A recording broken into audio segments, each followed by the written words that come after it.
Masechet Nedarim, traité Nedarim, Daf Mem Dalet, feuille numéro 44.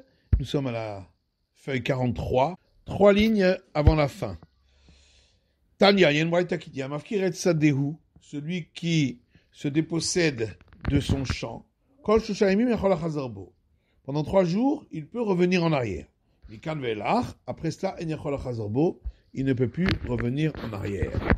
Amar, s'il a dit Sadezu Mufkeret Leyom Echad. Mon champ sera, je m'en dépossède pour 1 jour, le Shabbat Achat, ou pour 1 semaine, le Chodesh Echad, ou pour 1 mois, le Shana Achat, pour 1 année, le Shavua Achat, ou pour un cycle de 7 années, Ad Shelo Zachaba Ben Hu Ben Acher, tant que il n'en a pas repris possession, que ce soit lui ou un autre, Yachol Achazorbo, il peut revenir en arrière. Mish Zachaba Ben Hu Ben Acher, mais dès que quelqu'un en a pris possession, que ce soit lui ou un autre, il ne peut plus revenir en arrière.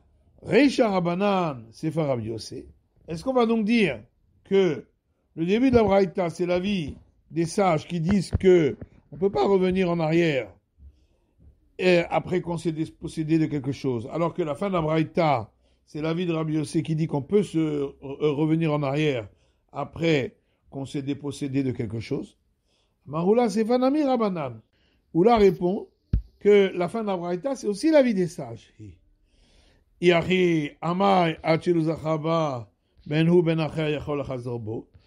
à ce moment-là, pourquoi la Braïta a dit que tant que personne n'en a pris possession, ni lui ni un autre, il peut revenir en arrière. C'est différent dans le cas où il s'est dépossédé que pour 1 an, pour 7 ans. C'est pas quelque chose de courant, puisque normalement on se dépossède pour toujours. Et c'est pour ça qu'on considère qu'il s'en est pas vraiment dépossédé et il peut revenir en arrière. Shakish Amar, Shakish dit, mais c'est Rabbi Yossé, le Shalami Rabbi Yossé. Puisque la fin de la Braïta c'est Rabbi Yossé, le début c'est aussi Rabbi Yossé. Reisha Ainu Tama, et le début de la Braïta, voilà la raison pour laquelle après 3 jours, il ne peut plus revenir en arrière. Torah Hefker. Afin que on n'oublie pas les règles de ce dont on s'est dépossédé. C'est-à-dire qu'une récolte dont on s'est dépossédé, elle est dispensée des prélèvements.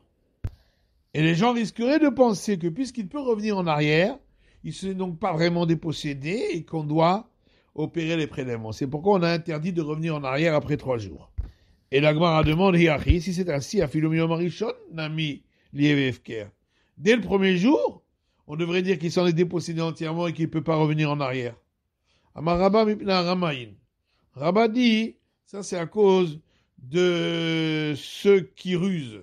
Les Mavkirin, ils se dépossèdent de leur récolte pour se dispenser des prélèvements, va Adrin Behon, et ensuite ils les reprennent. Et c'est pourquoi on a gardé la règle que pour les 3 jours, il peut revenir en arrière, et donc il devra prélever les prélèvements.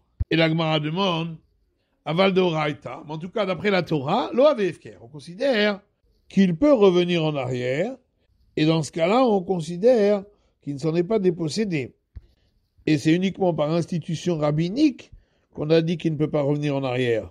Vedilma, atela asure minachiyuv ala petor.